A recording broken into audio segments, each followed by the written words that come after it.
Doctor Baba Saheb Ambedkar open university.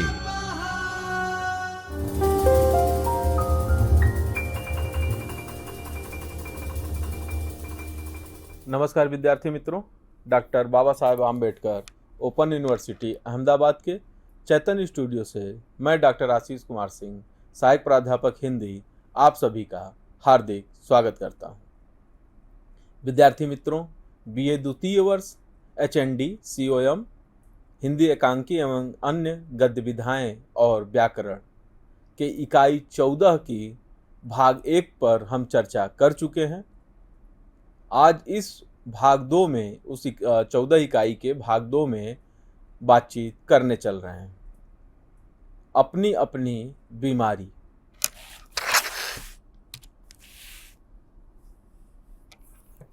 अपनी अपनी बीमारी, लेखक हरिशंकर परसाई, भाग 2।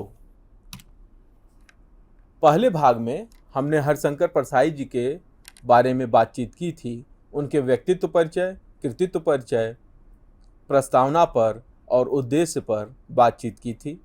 व्यंग पर भी हमने बातचीत की कि व्यंग विधा कैसी विधा होती है। एक कमरा है गर्मी के समय का और उस कमरे में 2 खिड़कियां हैं और एक दरवाजा। 4 लोग बैठे हैं, 5वां व्यक्ति आया और उसने दरवाजे और खिड़की बंद कर दी। उसमें बैठे हुए सज्जन में से किसी एक ने कहा कि हाँ, अच्छा किए बंद कर दिए, हवा आ रही थी ना। यह एक बहुत ही प्यारा व्यंग का उदाहरण है। क्योंकि गर्मी का महीना है और वही खिड़की और दरवाजे हैं जिनसे हवा आ रही है और आर पार हो रही है और कमरे में थोड़ी ठंडक बनी हुई है। कोई आके बंद कर दिया तो उसको ऐसे भी कहा जा सकता था कि मूर्ख हो, खिड़की और दरवाजे बंद कर दोगे तो हवा कहाँ से आएगी। लेकिन सज्जन थे, सज्जनता दिखाते हुए, हो सकता है साहित्यकार रहे हों, उन्होंने कहा कि अच्छा किए जो बंद कर दिए, क्योंकि हवा आ रही थी ना। बात उनके समझ में आ गई और वह तत्काल उठे और खिड़की दरवाजे खोल दिए। तो मित्रों, व्यंग, जैसा कि आचार्य हजारी प्रसाद द्विवेदी जी की परिभाषा में आपने देखा भाग 1 में, कि आदमी तिलमिला के रह जाता है, अधरोष्ट में हंस के मुस्कुरा के रह जाएगा, लेकिन कुछ बोल नहीं पाएगा। ऐसे ही हरिशंकर परसाई जी अपनी अपनी बीमारी में करारा व्यंग करते हुए नजर आते हैं। भाग 1 की कुछ बातें यहाँ रख रहा हूँ ताकि आपको ध्यान में आ जाए कि भाग 1 में हमने क्या पढ़ा है। फिर भाग 2 जो अभी इस वीडियो को मैं पढ़ा रहा हूँ, यह भाग 2 है। इसमें जो है अपनी अपनी बीमारी का पाठ के बारे में मैं बताऊंगा। आचार्य हजारी प्रसाद द्विवेदी जी के व्यंग वह है जहाँ कहने वाला अधरोष्ट में हंस रहा हो और सुनने वाला तिलमिला उठा हो, और फिर भी कहने वाले का जवाब देना अपने को और ही उपहासास्पद बना लेना हो जाता है। हिंदी व्यंग के विकास पर हमने बातचीत की थी, कबीर जी पे बातचीत की थी, भारतेंदु युग, द्विवेदी युग, छायावाद और स्वातंत्रोत्तर युग पर भी हमने भाग 1 में बातचीत की थी। यहाँ पे कुछ फोटोग्राफ्स मैंने लगाए हैं जिससे आपको यह ध्यान में रहे कि भारतेंदु हरिश्चंद्र, बालकृष्ण भट्ट, प्रताप नारायण मिश्र, बद्रीनारायण चौधरी, बाल मुकुंद गुप्त दिखते भी कैसे थे, याद रखने में आपको सहूलियत हो। अब बात करते हैं भाग 2 में अपनी अपनी बीमारी पाठ का परिचय। अपनी अपनी बीमारी या हरिशंकर परसाई जी का व्यंगात्मक रचना है जिसमें 21 रचनाएं हैं। 21 अपनी अपनी बीमारी, पुराना खिलाड़ी, समय काटने वाले, राम कथा छेमक, बुद्धिवादी, प्रेम की बिरादरी, धर्म क्षेत्र, कुरुक्षेत्र, जिसकी छोड़ भागी है, किताबों की दुकान और दवाओं की, घुटन के 15 मिनट, आचार्य जी एक्सटेंशन और बगीचा, सिलसिला फ़ोन का, बारात की वापसी, इंस्पेक्टर माता दिन चांद पर, असुविधा भोगी, बैरंग शुभकामना और प्रजातंत्र, इतिहास का सबसे बड़ा जुआ, आना और न आना, राम कुमार का, दिशा बताए, चुनाव के ये अनंत आशावान, साधना का फौजदारी अंत। यह कुल 11 व्यंग रचनाएं हैं जो इस प्रकार हैं, जिसमें हम अपनी अपनी बीमारी, जो पहली रचना है, उस पर यहाँ बातचीत कर रहे हैं। बीमारी तो हम सभी जानते हैं कि बीमारी किस तरह की होती है। बीमारी निमोनिया की होती है, कालरा होता है, कैंसर होता है, आदि तमाम तरह की बीमारियां होती हैं।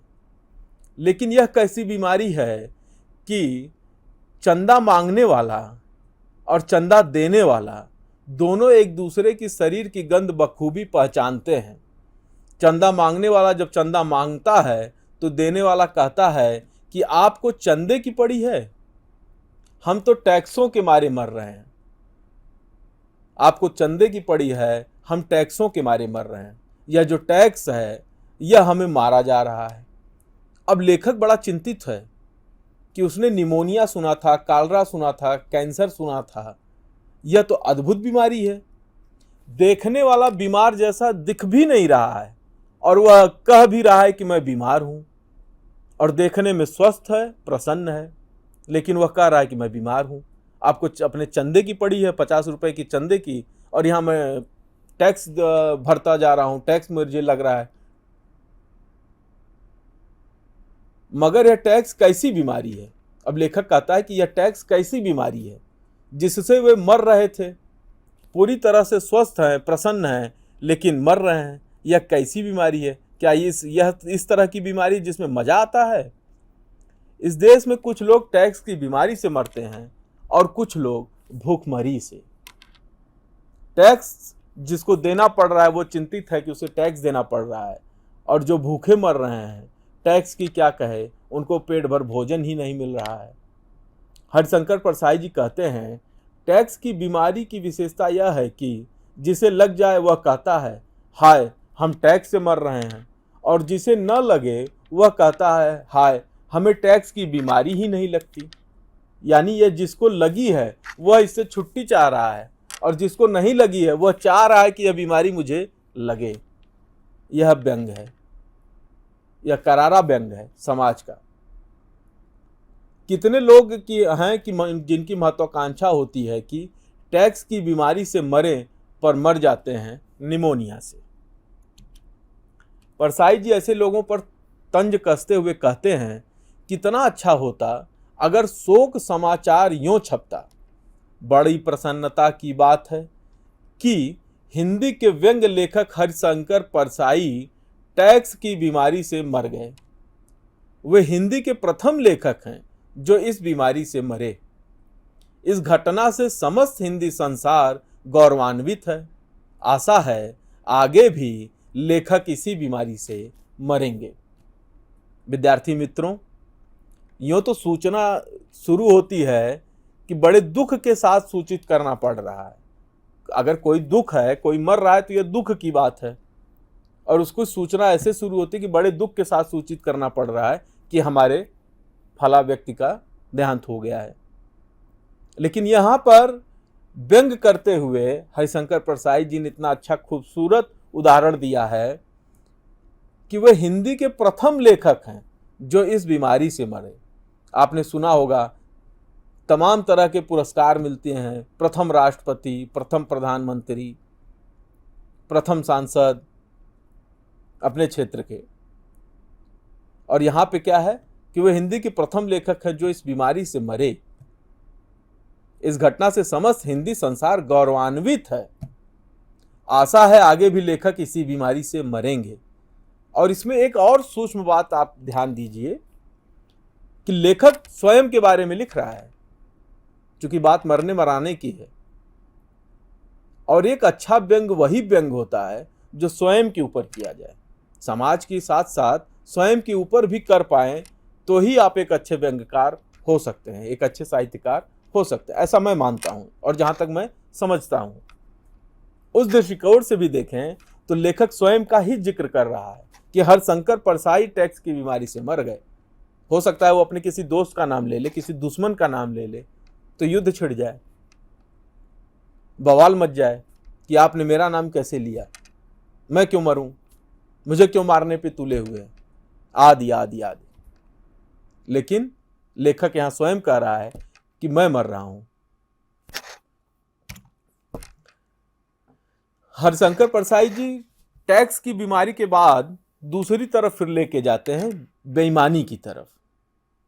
वह कहते हैं कि एक व्यक्ति है जो ईमानदारी से मारा जा रहा है, और वह ईमानदारी इसलिए ईमानदारी है कि वो जहां नौकरी कर रहा है वहां पे वह बेईमानी नहीं कर पा रहा है।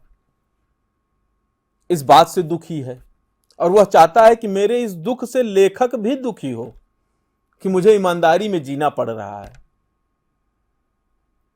कई पतिव्रत स्त्रियां जो हैं दूसरे स्त्रियों के कुल्टापन की बीमारी से परेशान हैं। एक बंधु अपना दुख बताने लगता है कि उसने 8 कमरों का मकान बनाने की योजना बनाई थी, 6 कमरे बन गए हैं, लेकिन 2 कमरों के बनने में पैसे की तंगी आ गई। पैसे की तंगी के कारण 2 कमरे नहीं बन पा रहे। अब इस बात से वह दुखी है कि 2 कमरे नहीं बन पाए, क्योंकि 8 कमरे की योजना बनाई गई थी, 2 कमरे बन गए हैं, 2 कमरे बाकी हैं, 6 कमरे बन गए हैं। 6 कमरे बन जाने की प्रसन्नता उसे नहीं है, लेकिन 2 कमरे नहीं बन पाने का दुख उसे ज्यादा है, और वह चाहता है कि इस दुख में पूरा संसार दुखी हो जाए। और लेखक तो हो ही, लेकिन लेखक है कि दृढ़ प्रतिज्ञा कि मुझे दुखी नहीं होना है, मैं दुखी नहीं होऊंगा। चंदा मांगने वाला भी मिले, ईमानदार मिले, बेईमान मिले, यह बंधु भी मिले, आगे और लोग भी मिलेंगे, लेकिन उसका कह रहा है कि मुझे दुखी नहीं होना है। देखते हैं कि कब तक दुखी होने से बच पाता है, क्योंकि जितने लोग मिल रहे हैं सब उसे दुखी करना चाह रहे हैं कि हमारे दुख में ये भी दुखी हो। लेखक कहता भी है, वो अपने दुख का वर्णन करता है, मैं प्रभावित नहीं होता, मगर उनको दुख कितना विकट है कि मकान को 6 कमरों का नहीं रख सकता। मुझे उसके दुख से दुखी होना चाहिए, पर मैं नहीं होता। मेरे मन में बिजली के बिल के 40 रुपए का खटका लगा है कि बिजली का बिल अगर 40 रुपए में नहीं जमा कर पाया तो मेरा कनेक्शन कट जाएगा। दूसरे बंधु पुस्तक विक्रेता हैं, अपनी अपनी बीमारी में कई तरह के लोग आ रहे हैं, तो अब दूसरे बंधु जो आते हैं वह पुस्तक विक्रेता हैं। उनका कहना है लेखक से कि पिछले साल 50,000 की किताबें वह बेचे थे, लेकिन इस साल केवल 40,000 की ही किताबें बिक पाई, जिस बात से उन्हें दुख है कि केवल 40,000 की ही किताबें बेच पाए वो। अब लेखक कहता है कि उन्हीं के पास मैंने भी 100 किताबें रख दी थी, मेरी भी 100 किताबें बिक गई हैं, और जब मैं उस विक्रेता से अपने पैसे की बात करता हूं तो वो अपना दुख बताने लगता है कि पिछले साल 50,000 की किताबें बिकी थी, इस साल 40,000 की ही बिकी है, और जिस कारण से मैं बहुत दुखी हूं। अब जब वह अपनी किताबों के बारे में पूछता है कि उसका पैसा दीजिए, तो वो कहते हैं कि हंसने लगते हैं, जैसे यह कोई हास्य रस पैदा कर रहे हैं। बड़ी मुसीबत है व्यंग्यकार की, वह अपने पैसे मांगे तो उसे भी व्यंग्य विनोद में शामिल कर लिया जाता है। मैं उनके दुख से दुखी नहीं होता। तीसरी बंधु की रोटरी मशीन आ गई। रोटरी मशीन आ गई। रोटरी मशीन एक ऐसी मशीन होती है जिससे खेतों में जोताई और बुआई का काम लिया जाता है। अब रोटरी मशीन का आ जाने का सुख नहीं है उनको, मोनो मशीन नहीं आ पाई है, इस बात का उनको कष्ट है। मैं फिर दुखी नहीं होता। लेखक कह रहा है फिर मैं भी दुखी नहीं होता। अंततः मुझे लगता है कि अपने बिजली के बिल को भूलकर मुझे इन सबके दुख में दुखी हो जाना चाहिए। अब इतने लोगों से मिल लेने के बाद 5-6 लोगों से उसको लगता है कि मुझे भी दुखी हो जाना चाहिए। और वह दुख कैसा कहता है कि मैं दुखी हो जाता हूं, कहता हूं क्या ट्रेजेडी है मनुष्य जीवन की कि मकान कुल 6 कमरों का रह जाता है, और कैसी निर्दय यह दुनिया है कि सिर्फ 40,000 की किताबें खरीदती है। कैसा बुरा वक्त आ गया है कि मोनो मशीन ही नहीं आ रही है। यह मशीन है रोटरी मशीन और यह है मोनो मशीन। आप लोगों को ध्यान में रहने के लिए मैंने तस्वीर लगा दी है कि आप लोग इसको देख के समझ जाएं। हो सकता है उस तरह से रोटरी और मोनो मशीन न समझ में आए। अंत में वह तीनों प्रसन्न हैं कि लेखक भी दुखी हो गया। अब लेखक कहता है, एक जीवित रहने का संघर्ष है और एक संपन्नता का संघर्ष है। एक न्यूनतम जीवन स्तर न कर पाने का दुख है, एक पर्याप्त संपन्नता न होने का दुख है। ऐसे में कोई अपने टुच्चे दुखों को लेकर कैसे बैठे। मेरे मन में फिर यही लालसा उठती है कि वे सज्जन प्रॉपर्टी समेत अपनी टैक्सों की बीमारी मुझे दे दें और मैं उससे मर जाऊं, मगर वे मुझे यह चांस नहीं देंगे। न वे प्रॉपर्टी छोड़ेंगे न बीमारी, और मुझे अंततः किसी ओछी बीमारी से ही मरना होगा। यह पूरा अपनी अपनी बीमारी कि हर आदमी कहते हैं कि उन्हें अपने खुशी से खुश नहीं है, दूसरे की प्रसन्नता से दुखी हैं। अपनी जो प्रसन्नता है उससे उनको प्रसन्नता नहीं है। समाज ऐसा हो गया है कि दूसरा पड़ोसी प्रसन्न है तो इस बात से दुखी हो जाते हैं। तो यह इकाई 14 यहाँ समाप्त होती है। 2 भागों में बांटकर इसे मैं पढ़ाया हूँ। आप दोनों भागों को अलग अलग भी पढ़ सकते हैं, एक साथ भी देख सकते हैं। और आज के लिए धन्यवाद, नमस्कार। स्वाध्यायः परः